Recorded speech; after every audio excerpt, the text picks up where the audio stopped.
أعوذ بالله من الشيطان اللعين الرجيم بسم الله الرحمن الرحيم ذلك بأن الله هو الحق وأن ما يدعون من دونه هو الباطل وأن الله هو العلي الكبير اللهم صل على محمد وآل محمد وعجل فرجهم السلام علیکم ورحمۃ اللہ وبرکاتہ۔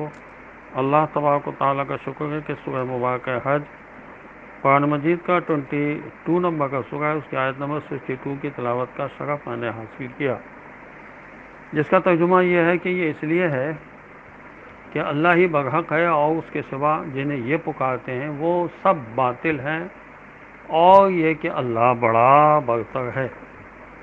ذالکہ پھر اشارہ ہے کائنات پر اللہ کی بالادستی اس لیے ہے بأن اللہ هو الحق، کہ حق اور حقیقت اللہ ہی ہے، اس لیے کائنات پر اسی کی حاکمیت ہے، اس کے ماننے والے بالادست ہوں گے اور دوسرے معبود ایک واہمہ کے علاوہ کچھ نہیں ہیں، ان کے ماننے والے نامراد ہوں گے۔ هو العلی الکبیر، اسے حق و حقیقت کی بنیاد پر وہی بالادست ہے اور بزرگواری بھی اسی کو حاصل ہے۔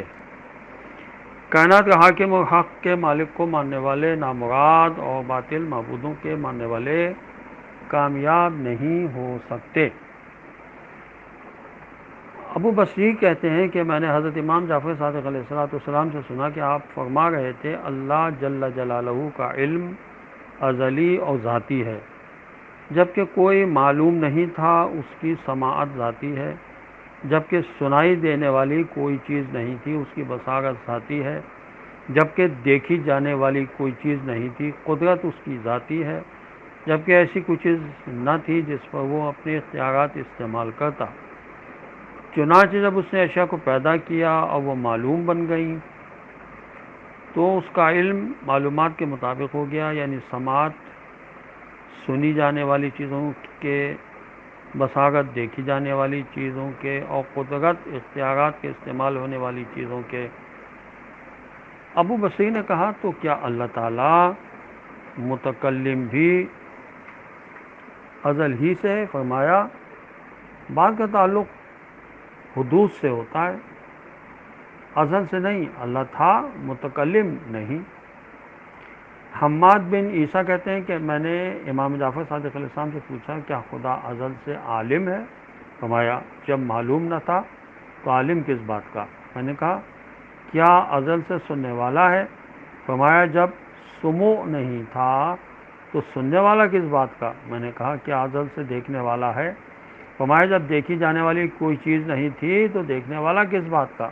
پھر امام علیہ السلام نے خود ہی فرمایا خداوند عالم ازل سے علیم، سمیع اور بصیر ہے، یعنی علم، سماعت اور بصارت اس کی ذات ہی میں ہے۔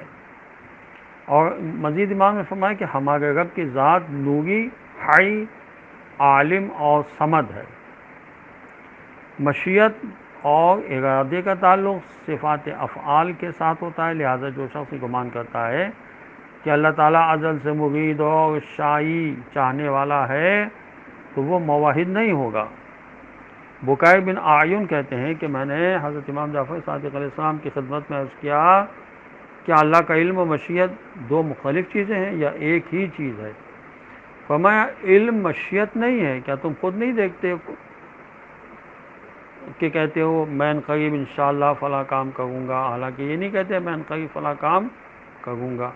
اگر خدا کو علم ہوا، چنانچہ تمہارا انشاءاللہ اس بات کی دلیل ہے کہ ابھی تک اس کی مشیت نہیں ہے، اور جب وہ چاہے گا تو ویسا ہی ہوگا جیسے وہ چاہے گا، جبکہ خدا کا علم اس کی مشیت سے پہلے ہوتا ہے۔ مخلوق کا ارادہ یہ ہوتا ہے کہ پہلے وہ دل میں بات لاتے ہیں، پھر ان کا فعل ظاہر ہوتا ہے، لیکن اللہ کا ارادہ اس کا وہی فعل ہوتا ہے، اس کے علاوہ اور کچھ نہیں ہوتا، کیونکہ اسے سوچنے اور غور و فکر کرنے کی ضرورت نہیں ہوتی۔ اس قسم کی صفات کا اللہ کی ذات سے کوئی تعلق نہیں ہوتا، بلکہ یہ مخلوق کی صفات ہیں، جبکہ اللہ کا ارادہ اس کا فعل ہی ہوتا ہے اور بس۔ السلام علیکم ورحمۃ اللہ وبرکاتہ۔